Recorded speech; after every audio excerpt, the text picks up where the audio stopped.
Prepare o seu coração pras coisas que eu vou contar. Eu venho lá do sertão, eu venho lá do sertão, eu venho lá do sertão e posso não lhe agradar. É isso aí, pessoal. Mário Gordilho com vocês aqui novamente para um papo sobre arte, cultura, especificamente nesse vídeo música. Eu acabei de cantar aí um trecho de Disparada do nosso grande querido Geraldo Vandré, né? Seu autor, interpretado pelo grande querido Jair Rodrigues no segundo Festival de Música Popular Brasileira em 1966. Disparada foi premiada. O primeiro festival de música popular brasileira foi em 1965 e foi transmitido pela TV Excelsior. Parece que quem ganhou foi Arrastão, interpretado por Nara Leão, composição de Edu Lobo. Houve mais um festival em 60, influenciado pelo Festival de Sanremo na Itália, né, que era famoso desde os anos 50. Bom, o que eu quero dizer é que na década de 60 surgiram os festivais e foram até 80. E isso foi importante para diferenciar e para agregar a música popular brasileira. Então, a partir daí, fincou o gênero MPB, certo? E o que não era MPB era clássico erudito.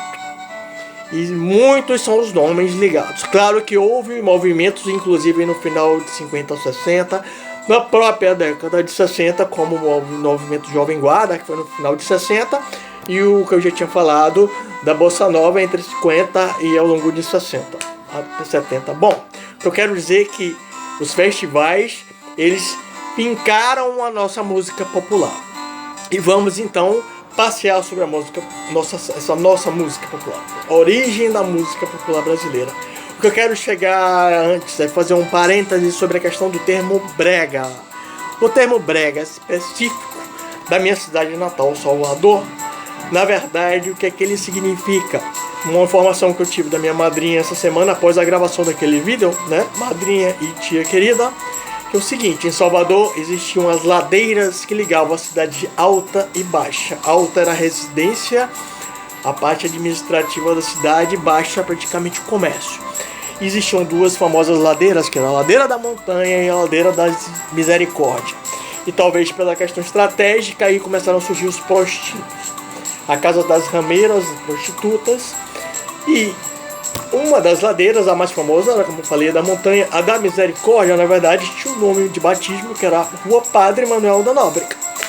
Talvez pela falta de alfabetização, né, ou pela popularização da localidade, ou pela interpretação dos turistas que frequentavam essa zona, né, o Padre Manuel da Nóbrega, que batizava a rua, na verdade, ficou só o final, o Nóbrega, que na verdade vincou o Brega. Então o Brega ficou totalmente ligado à zona de prostituição de Salvador.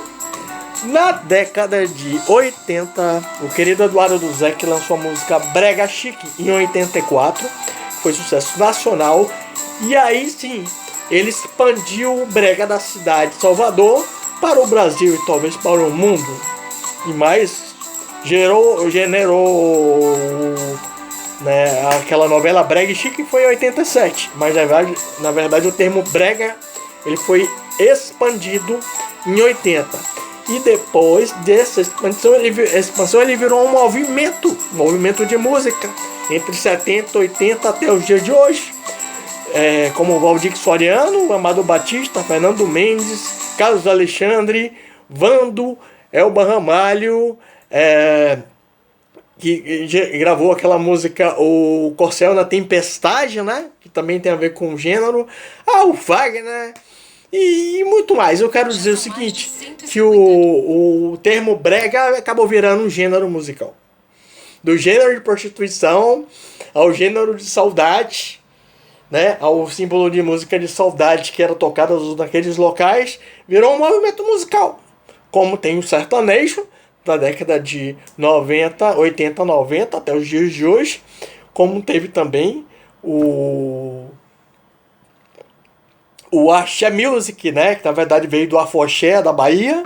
O Axé Music ele surgiu na meados de 80 e foi até 95. Hoje o carnaval baiano tá todo misturado, sertanejo, brega, funk e tudo mais. E voltando ao passado, vamos lá onde eu parei, antes da década de 60.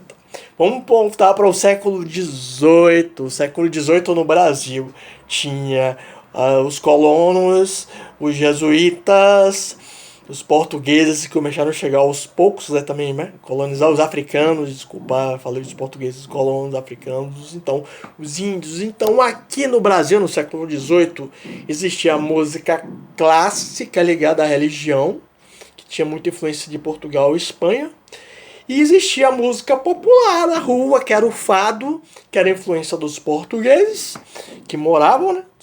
E também influência das músicas dos índios, influência da música dos negros. Eu sei que isso assim ficou meio que separado, até discriminado, até meados da década do século XIX. O século XIX foi um século importante para a nossa cultura. Com a vinda da família para aqui, para o Brasil, houve influência também na música clássica europeia, misturado com o que já tinha aqui clássico da igreja, começou a misturar tudo. E eles deram início aos lundus e as modinhas, que na verdade são pop da época. Um pop elitizado. Pois é. E essas modinhas foram seguindo no final do século, depois houve a influência do romantismo, e no início do século XX começou a surgir os primeiros vestígios de samba, né? E aí a nossa Carmen Miranda, na década de 30, né, que foi a nossa representante aqui e depois lá fora, os nossos compositores, Noel Rosa, depois o Pixinguinha, começou a vir os chorinhos, né? Depois nos anos 40 para 50, o forró foi difundido, apesar de já existir no Nordeste. Luiz Gonzaga, nosso grande representante do forró, que na verdade significa for all, para todos, música do povo. Isso aí. Então aí veio o samba canção, cantoras dos rádios, Dolores Duran, Ângela Maria, Ângela Maria, Virginia Boba, Marlene. Bom, a música começou então, influência da América Central, anos 50, rumba, como é o nome daquela outra? Tem rumba, tem meu Deus, bolero, isso aí.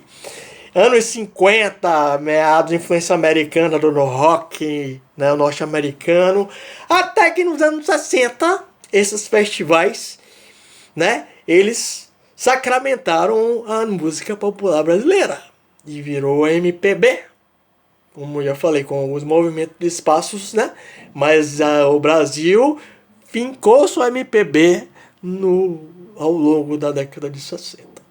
Não é isso? E para finalizar o nosso papo, vamos terminar com o que começamos.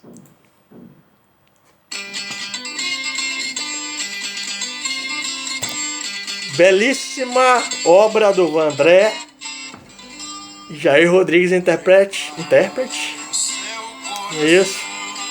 E mexe com o coração. Nós todos temos que ter orgulho da nossa cultura. O Brasil é muito rico de cultura e de arte. Nosso estandarte para o mundo.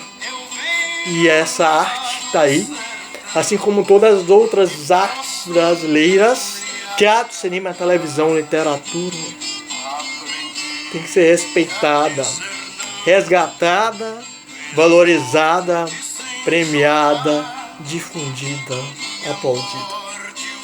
Abraço aí, meus queridos, bom final de semana. Faz chorar, né? Faz chorar, e o que faz chorar, bom pro coração, que é botar a emoção pra fora. Tchau.